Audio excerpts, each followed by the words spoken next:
Good evening, I'm Dike Rostant. Welcome back to the TTT News. Now, I've heard that when some people hear the term teacher development, they think that Sir or Miss got a day off or two. Now, we are going in depth on the work of the Teacher Education, Performance and Development Division with head Dr. Amia Conrad-Christopher.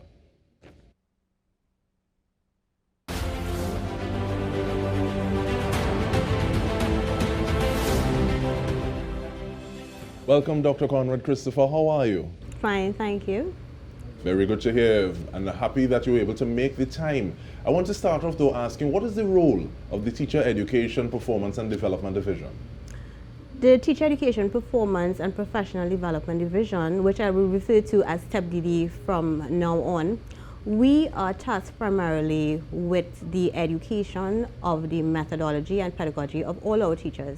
So what we do is we ensure that teachers and administrators are up to date and au courant with the new methodologies and pedagogies that are required to teach successfully. But when you talk about pedagogy and methodology, that makes me want to ask about developing students for jobs that do not yet possibly exist. That's while right. Balancing teaching modules, lessons plans, and the need to pass grading schemes and assessment systems that do currently exist. How do you balance those two? Well, it depends on exactly what it is you mean when you speak to assessment and the framework that is methodology and pedagogy. The end objective is always to foster student achievement, regardless of where the student is in their development. And teaching methodologies is actually the way in which teachers use and develop their curriculum and the methods of instructions which cater to different learning styles. Assessment is also a very important part of teacher education and teacher methodology, and that is also a very integral part and a component of both methodology and pedagogy. And with that in mind, I'm really interested to find out the role the division has been playing and what kind of training has the division been engaged in over the past year from 2020 to address some of the perceived and real gaps that would have been triggered by the pandemic for educators. That is a very interesting question, Dike.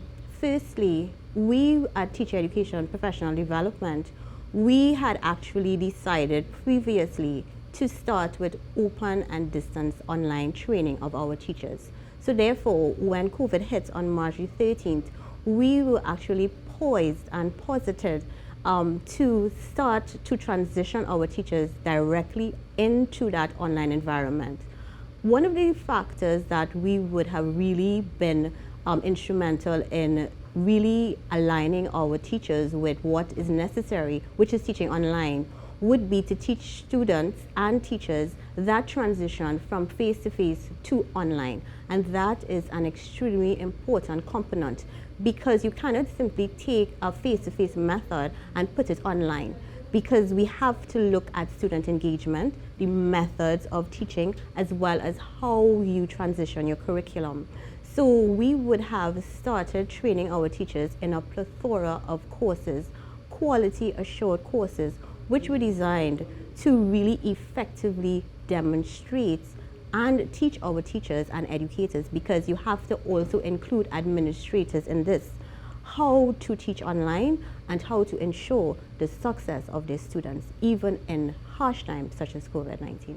And I appreciate that point because I think a lot of people may think that, okay, well, this is new for the students, but it's also new for many teachers.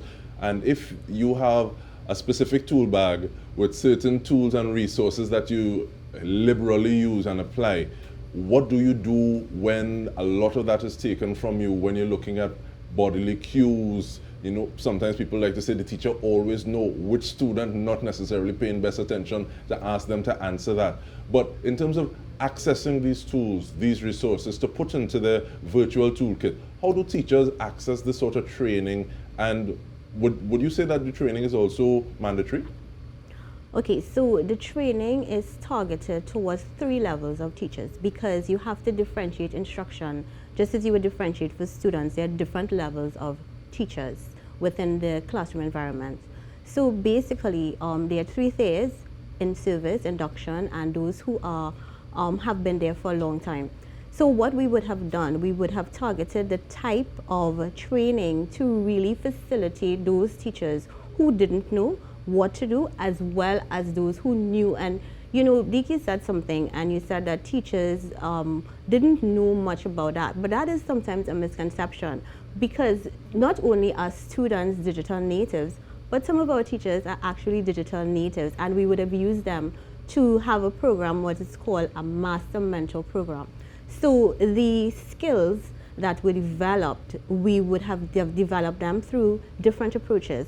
One would have been through collaboration with various international organizations, and they would have been in the form of a certificate. Okay, they would have been asynchronous instruction, as well as we had a series of webinars for our teachers at all levels, regardless of if they knew how to turn on a computer, as if they knew how to create an entire video. So we were very inclusive, and I want to state here that we did not leave out special needs at all. We looked at all the different types of assistive technologies which would also assist our special needs students so that they too can be successful. The courses are accessed through the MOE platform. We would send out links to our teachers, and then they would access it through the platform. There's also, we have what is called a SharePoint, where we would post videos and upload it so that the teachers, even though they would have attended the webinar series or participated in a certificate program and they just needed a little touch-up, they could simply go onto the platform and see the video there and get a refresher of that course. And what kind of feedback have you gotten from the teachers that you would have interacted with? Because in the same vein, you would have said that some teachers would be a lot easier, en courant, able to navigate the virtual platform versus some others. So what was that kind of general feedback that you would have received about it?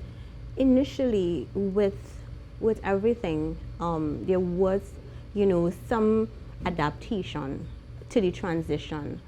So eventually, however, everyone did come on board. So from 13,000 plus teachers, we would have trained over 12,000 teachers, which would be a very high percentage of our teaching population. And educators are currently administering the teaching via hybrid system. And can you just take me through, because you spoke of some of the courses and certificates, can you elaborate on that a little? All right, so some of the courses, they would be developed and offered through various platforms. So you would have certificate courses that we would have done in collaboration with international organizations, such as UNESCO and Finland, the Commonwealth of Learning. So these were courses that were designed by TWD to really suit the context of our teachers. So some of the courses that we would have looked at would have been navigating online platforms. That is where it is we would have taught teachers how to navigate all the platforms that they're using currently, Teams, Zoom, and Google Classroom. Then we would have looked at how to retain adolescent engagement, how to retain a primary school child, how you teach online as opposed to how you teach face-to-face, the differences. We would have also looked at how you use technology to infuse in your lessons to make it more engaging for your students. We also dealt with cybersecurity, because you know that was an issue, how to manage your students online. And we also would have looked at digital pedagogies and digital methodologies. And that is only a few of the 167 courses that we offered from March 2020 to present. And about those 160 plus courses, we want to talk about how the Ministry of Education would determine the types of courses to be delivered. But we do that when we return from the break. Stay with us, we come back with more.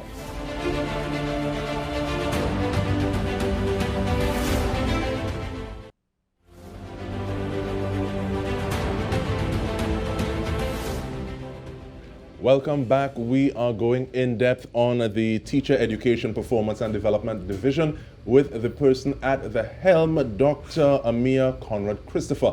Now, Dr. Christopher, just before the break, you itemized the amount, or you gave us the number of courses. And we're asking, how does the ministry determine, okay, well, these are the courses that we need, we're going to deliver them. How do you go about that? Okay, so the first thing that we do always is a needs assessment. So we look at what the teachers would need, and also the principals also have a say in what are the courses that they think are necessary to their teachers' development. I want you to always remember that the teacher training is really about developing the skills and competencies of teachers. So not only do we do a needs assessment and a needs analysis, we also look at the educational landscape and look at whatever has been research-based best practice across the region and as well internationally. And so equip our teachers with those skills and methodologies that are coming out from different parts of the world, because it is very important for our teachers to keep up to date. Because as you said, Dike, and it is something that I say continuously, we are preparing students for jobs that have not been invented yet. And the best way to do that is to ensure that our teachers are equipped with not only the necessary foundational skills, but also have an aptitude for lifelong learning, which is very crucial in these times. So the development is not only about skills and methodologies, but it's also the development within the teacher to develop a love of continuous learning and professional development. And sometimes I wonder how easy or how difficult it is to have that love of continuous development, that curiosity, trying to learn something a little different, but also to keep that spirit alive within the students who are in your care as well, especially when you're thinking, well, I'm trying to organize this. The Zoom class only going to be 40 minutes long, so and time going. I can't afford to have this other conversation that is very interesting, but takes me a little way away from the lessons plan. So how does someone deal with that? Well, I want viewers to really understand that teachers are human too. And one of the ways that teachers balance their work life is really, we also provide some mental health support, and we also teach teachers how to manage their time and how to have that work-life balance. With the Master Mentor program, a teacher is able to reach out to someone who is a peer and discuss it with them, and also give some strategies to assist them with how they manage their time. And I want to say publicly that teachers have really risen to the occasion, and they have really stepped up to the plate, and they are really going above and beyond to ensure that our students get the success that they deserve. And I think that anybody who looks at teachers the same way during this pandemic, they already held them in very high esteem. But you were speaking about having teachers consult with their peers, and that begs the question, what are some of the other stakeholders attached to these kind of programs, these training programs?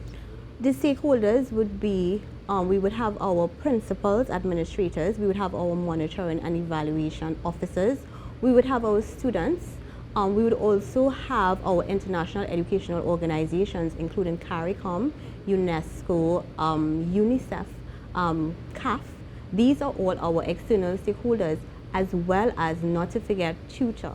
We also discuss a lot of things with tutor, and we also collaborate effectively with all the other different organizations. One of the ones that I think would have been most impactful to us would have been our collaboration with the Blind Welfare Association. And that stakeholder engagement really was instrumental in developing our mainstream teachers' concepts and appreciation and the methodologies on how to teach our students with low vision. Any new cohort of students, you already have the teacher trying to learn personalities and tendencies and say, okay, well, I can reach this person like this, I can reach this one like that. So those are some of the challenges that are built into it naturally.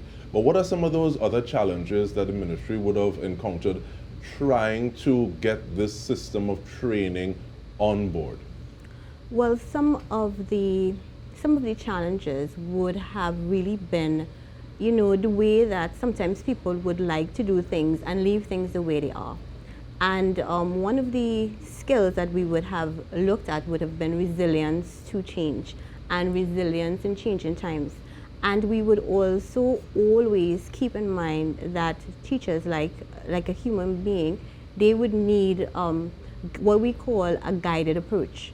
So you don't a scaffolded guided approach to instruction. So at firstly, you have the teacher, and you know that you will get some, they would push back a little bit. However, we overcome that challenge by continuously demonstrating to teachers the efficacy and effectiveness of the program, and they usually come on board. and fighting that inertia either to stay where you are or to continue when you're going. Yeah. But I would have asked for feedback a little earlier, and that may have been anecdotal. Is there anything that has formally been put in place to evaluate the impact of the training and whether or not anything needs to be tweaked one way or the other? Yes, so we have a monitoring and evaluation system whereby we look at how the training has been impacted, especially with regards to the data of CSEC and SEA. And we look at not only how it's impacted the student, but how it has impacted on the teacher. So the monitoring and evaluation is a cycle which goes into the program and is a component of the program. And you know, with monitoring and evaluation cycles, you tweak the program when you realize something isn't going right or something isn't working. So it's a continuous cycle of monitoring and evaluation. And sometimes some programs that we deem would not have been as successful as the others, we tweak it, or some we remove totally, and we regroup and redo the programs to suit our teachers and our principals. So with the new cycle coming up, what can teachers, what can educators look forward to in terms of the next round of professional development? All right, so the next round of professional development will really focus on the needs of our students as they come out of school and looking at how our students may present with regards to behavioral challenges. We will also be looking a little more in depth into the pedagogy of technical and technology training with digital pedagogies, as well as literacy and numeracy. We have partnered with the Physics Education Technology Department of MIT to really bring out some really new and exciting virtual reality and augmented reality programs that our teachers would enjoy. Now you're saying that when I hear technology, and it makes me wonder whether or not schools will have to be outfitted a little differently. Is that something that is on the cards? Are you looking at? Of course, but remember that when it is you looking at the schools and the infrastructure, you really have to look at simply, we will also be looking at the actual tools and the technology that the teachers have, and then we would make sure that they are used effectively firstly before we can bring on anything else. That makes perfect sense, because if you have a fast car but you could only drive bicycle, it makes no sense. And I guess it also goes down to the attitude of individuals involved in the system as well, wanting to take it forward. But if there's one thing that you would want someone looking, someone listening, someone who would see this conversation to think about with regard to this sort of training, with regard to this sort of the development, what would that one thing be? One thing I would like to really underline would be the value of our teachers, and to ensure that the public is aware that our teachers are effectively trained and we are forging a path along with our Minister of Education to really charter uncharted territory successfully. And definitely we want to thank you for the time that you're putting in, for the effort on behalf of the entire education system. So thank you again, Dr. Amia Conrad-Christopher, Head of the Teacher Education, Performance and Development Division. And on behalf of our entire news team, I'm Dike Rostant. Thank you for joining us.